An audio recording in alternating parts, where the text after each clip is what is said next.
the most hated high schoolers in all of China. Helen, her boyfriend, and 10 of Helen's little minions, including her right-hand wing woman, Coco. These are all international students whose parents are from China, and all of them, for whatever reason, hate Camellia. They drag Camellia out of the car, throw her onto the floor, and they make the next 5 hours a living hell. They throw ice cream on the ground. Clean it up. Use your hands. If she misses a spot, a high-heeled shoe would lift up from the ground and smash into her rib. One of the high schoolers took Camellia's phone and started smashing it into pieces in front of her on the ground, stomping her heels into it. Another girl kicked her in the back of the knees so that she was kneeling in front of them. And Helen laughed. But of course, in the beginning, Helen didn't even lift a finger. She just stood there, arms folded across her chest, literally like Queen of the Flies, instructing her little minions where to beat, where to punch, where to kick. Coco's standing a little bit behind Helen, smoking a cigarette. One of the girls brings over a giant jug of cold water, and Helen nods in approval. They pour it all over Camellia. Her entire hair and body are drenched in cold water, and at this point, the sun has set. In LA, it gets pretty cold at night. It's getting really chilly. But just to give you more context on how miserable this experience is, Helen sees Camellia holding on to herself, shivering. She says, "Someone take off her clothes." For a second, everyone went quiet.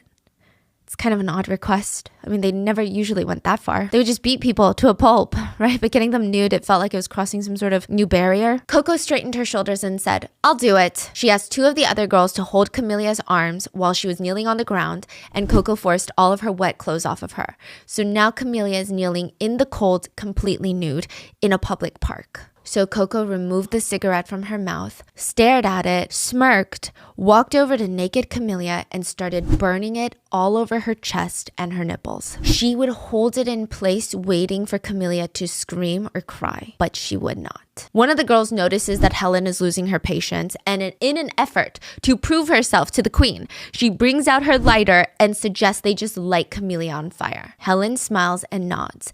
They hold Camellia down, who again is not crying, not begging, not groveling at their feet.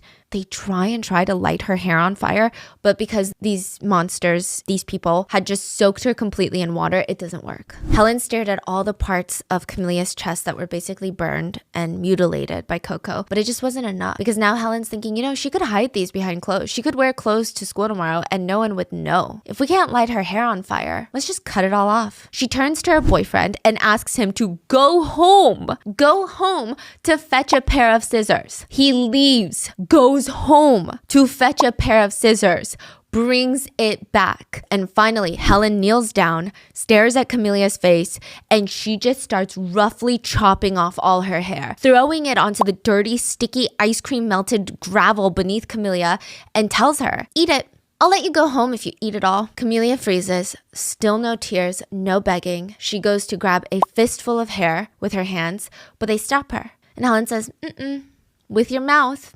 Like a dog." The other girls take that as a cue to smash Camellia's face into the ground, making her eat her own hair along with sand. She's still unclothed, soaking wet, with burn marks, bruises all over her body. And when they're done, they made her drop them all off.